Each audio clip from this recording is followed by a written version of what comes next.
Hi, I'm Craig Dumont with PentecostalPastor.com, and with me today is Dr. Brian Peterson. He's Old Testament professor at Lee University. I'm really excited to talk with Brian.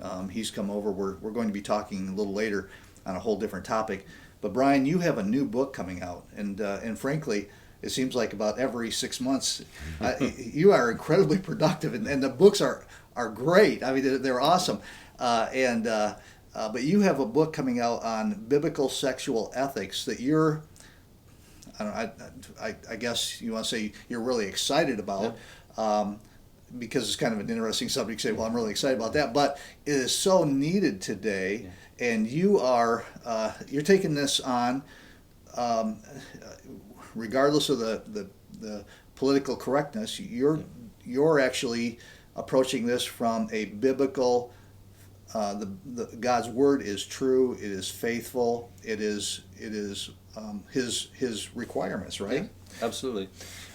This book actually came out of some of my work, peer review work in the Bible and culture and sexuality from Genesis, the beginning 2 chapters of Genesis. And as I was doing my research and kind of watching what's going on in the news and how our culture is changing, what I was noticing is that the culture, especially Western culture, American culture, is reversing or undoing in a reverse order the Genesis mandates that were given by God in Genesis 1 and 2.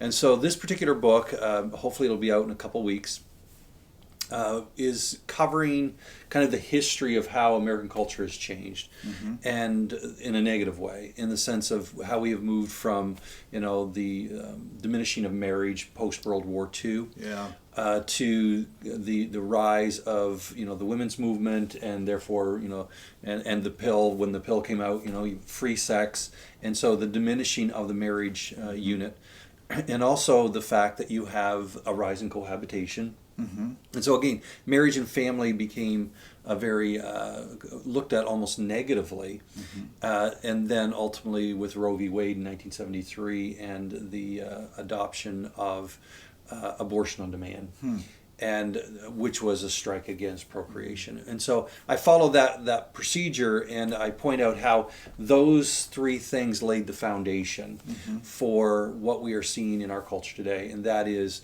the whole issue of the obliteration of gender distinctions, where it first started with the rise of the homosexual LGBTQ movement, and how 2015 kind of was the culmination of the kind of the obliteration of the genders by same-sex marriage.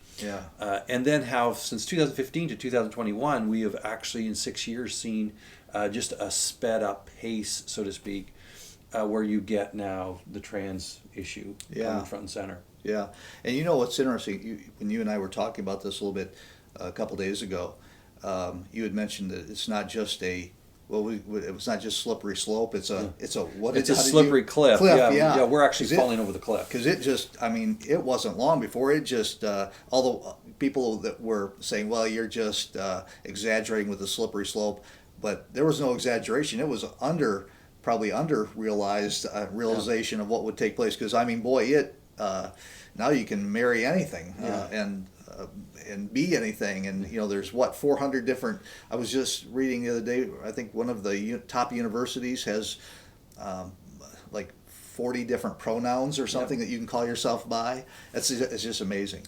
And now this is really, in a way, this is kind of your second book on this. This actually builds on another book that you wrote, What Was the Sin of Sodom, right? Yes. And we have that interview on there, and that book, just to point out, that book was an incredible book and so timely for our pastors.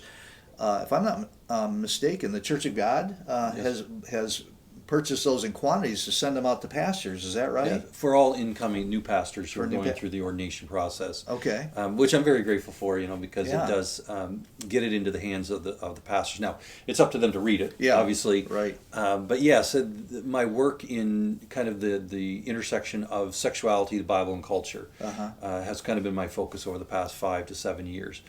And while I've written other things, that has a lot of my peer-reviewed stuff has been kind of in that area. And I see it in the classroom as a professor at Lee University. I see the need for students to understand, just what's coming. And so, in the sense of the transit, we talk about the slippery cliff. What took the gay movement from the 1970s, really early 70s, late 60s, until 2015 to kind of arrive, so to speak. With the trans issue, it actually took place in less than 5 years. Wow. And, where we had the bathroom issues and the locker room issues, and now trans sports and whatnot. Right. And so it's what we see. What I see is that as you undermine the Genesis mandates, they're like dominoes, and they fall faster and faster and faster. Well, I'm excited about this coming up because if everything works out the way I hope it does, you're going to be actually kind of teaching through that book, and people can order that book for their churches, and with you actually teaching that in a Sunday school class by video, and then they taking that book, all the working through that.